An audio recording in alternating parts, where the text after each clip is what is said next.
To say you wouldn't catch me dead in New York City is an understatement because to be in New York City is literally where people will have to catch you dead.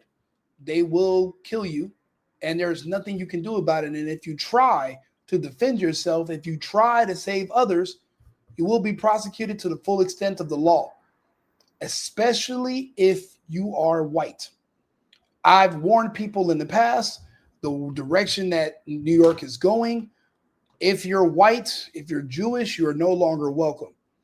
And they are heavy handed when it comes to enforcing any and all laws against you, i.e., Mr. Daniel Penny, the hero that protected those people that were being threatened by that monster on that New York subway that day that he choked into submission.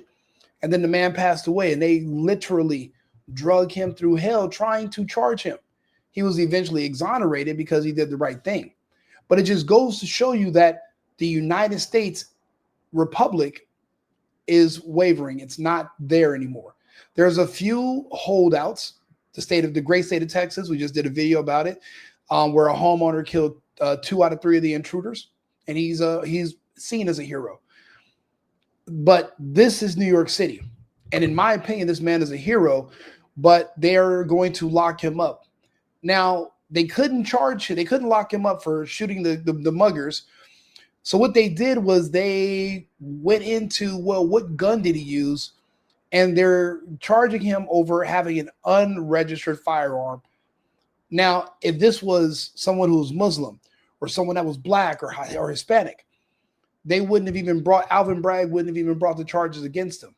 But remember, this is a very highly racist administration being ran in New York, where they hate white people. They blame them for all their problems.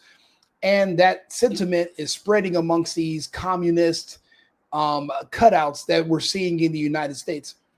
And people don't seem to realize where they are. I keep telling people you got to be mindful about who you are, where you are, and where you choose to live, because that can determine your future. The United States is not 50 states that are the same. Each state is pretty much its own separate country. And in this particular country, in this state, if you're in New York City and you're white, they don't want you there anymore. So they're going to do what they can to scare you out. I'll let you guys listen to the story. How did you feel about the outcome of today's court appearance? Well, we don't like it. I think that if this was a state and a city that had its affairs in order, Mr. Foehner would be getting a plaque, not a prison sentence.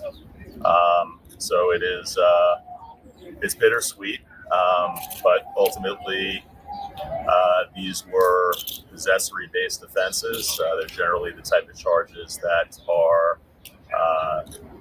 not difficult for prosecutors to prove from a strict element standpoint. In light of the fact that Mr. Foehner was charged with serious violent felonies, I think inappropriately, he had a decision to make. So he's facing 15 years, correct? Well, he's facing 15 years. I mean, one thing I will certainly applaud the Queen's District Attorney's Office and Melinda Katz with is that they did not prosecute Mr. Foehner for any murder or any homicide-related offenses, which he could be facing a life sentence. So ultimately, the sentence is a lot better than what it might otherwise be, and that's part of the reason we motivated the plea. It's a crying shame that you have to be grateful that you weren't charged for defending yourself. Just let that sink in.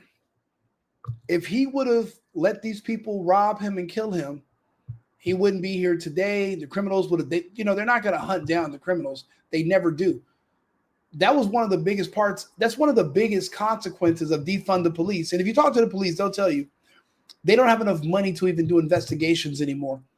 So a lot of their kits and a lot of their evidence is just sitting there. They no longer have the budget or the manpower to go through it.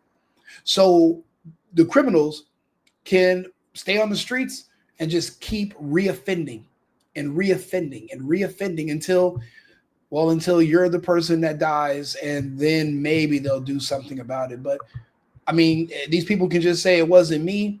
If you don't have enough evidence then they're gone.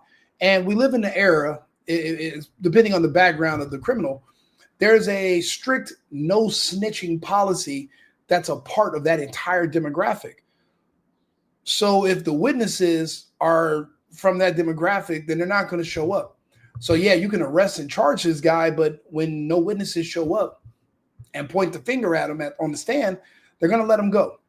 So that also skews the numbers as well. Oh, we're being arrested, but we're never convicted. Yeah, because there's a stop snitching campaign that's in full effect. This man is a hero.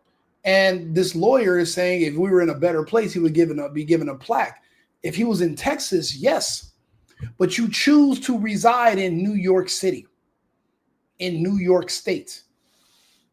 You have to be mindful of who you are, where you are, and where you decide to live. You cannot defend yourselves in these cities. You're just going to be a victim. You should have already made the exodus to Florida or to Texas or to Tennessee years ago. You're late. You know, some people think that, oh, I'm just going to bury my head in the sand and everything can just blow by. And then one day it blows you away. Now this man is possibly facing 15 years. He's already 67 years old. So that would ultimately be a life sentence for him. He would die in jail just because he didn't want to die on a sidewalk when muggers were going to kill him after they robbed him. You know, it's a shame the situation they put you in, but they don't have any love for anyone that's white. They call any straight white male a fascist. If you ask them, what's your definition of a fascist? They're going to say a straight white male or a straight white male in a uniform. That's their enemy because historically, that's what the police have been. These people are criminals. So they're naturally going to hate police. The people that work in these local governments, the people that work in these prosecutors' office are criminals themselves. So they hate straight white men in uniforms that would arrest them. They want to get them out of there. People that believe in justice, people that believe in the Constitution, people that believe in the United States and hold our values dear. You know, you got to understand there's two different countries and we're both trying to coexist at the same time and it's not going to work. Only one will prevail. We have our constitutional republic, which is the one that I follow and you would think, and then a lot of other people like myself. But then there's also this multicultural democracy that the people in the prosecutor's office, they want to live in. And they're trying to swap out the republic for this democracy. That's why they keep talking about a threat to our democracy. We're not a democracy. We've never been a democracy. But they want to live in this multicultural democracy that's basically where the illegals and the criminals and the gays and the blacks are in charge. If you want to live like that, instead of going to war and ultimately being wiped out by us, why not just move to another country and start your own multicultural democracy somewhere else? But you're not going to take what's ours and try to build it here. We're losing a good man if he's sentenced. He's 67 years old. He's a senior citizen, and they're going to lock him in jail for self-defense just because they're looking for other reasons to charge him because they couldn't charge him with murder. Because they saw what the jury did about Daniel Penny, so they're not going to convict you over being self-defense. But they're going to find out the gun he used wasn't registered, so we're going to get him that way. So it's not about doing what's right. It's about getting a win. It's about getting another white straight male off the streets. And he doesn't have, just like Daniel Penny, they don't have any idea what's going on around them. They're probably liberals or have liberal tendencies, and they believed in BLM and they marched and they put their fist up and they were all gonna until the tables turned on you. Until they turned on you. You thought all that virtual signaling was going to save you when the monsters come? When the monsters want your head on the stick, you thought all that virtual signaling was going to save you? What a joke. You know, and his attorney's disappointed, but I mean, there's like, well, at least when you get charged with murder, you shouldn't have been charged with murder in the first place. You were defending yourself from robbers, and it's verified these were criminals robbing people. And they were going to, it's a 50-50 chance they're probably going to kill them too. And then where are the police going to be? Where are the detectives? There won't be any detectives. Nobody's going to get arrested. They're not going to hunt them down and be sleuths. Ice-T from New York, SVU's not going to show up and look at a strand of hair and say, oh, wow, this belongs to this guy. They're going to go do his fingerprints. And all. It's not how it works in real life. It's not how it goes. You just be another victim. Get the fuck out of New York. I don't care. I don't like New York. I'm not going there. I don't care. Fuck the Wu-Tang, Nas, fuck Jay-Z. Fuck the Empire State Building. let that place go. Well, the day after tomorrow wants to just wipe it off with a wave. Let it go. Because it's a corrupt place anyway. Now it's being taken over by Mamdani, who wants to get rid of even more police. Now, don't get me wrong. There are some benefits. You know, marriage rates are going to go up in New York because women are going to start getting their asses kicked more. And they're going to need a husband for protection because there's no more police. That's pretty much the only benefits I can see of Islam taking over the New York state. But the issue I have is the whole communist stuff part.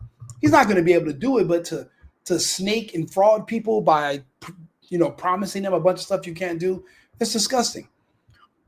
But because of someone like Mamdani, white men like him, heroes, are going to always be sacrificed. They don't love them. They don't want them there. You'll see in the coming months what they start doing to more and more white people. And I'm going to report on it because I'm from a communist country. I remember what they did to the white people in my home country. And that's why when you go to Cuba, all the Cubans look like me. You go to Florida, all the Cubans look like my mom. There's a reason why. They use this whole, well, communism is the cure to racism, and that's how they sell you on it. But it's really just a trick to get you to go out and do their dirty work for them and go against the people that are actually going to fight back, that could have the power to make changes. But, you know, they say a hard head will make a soft ass. So, you know, some things you're going to have to learn the hard way.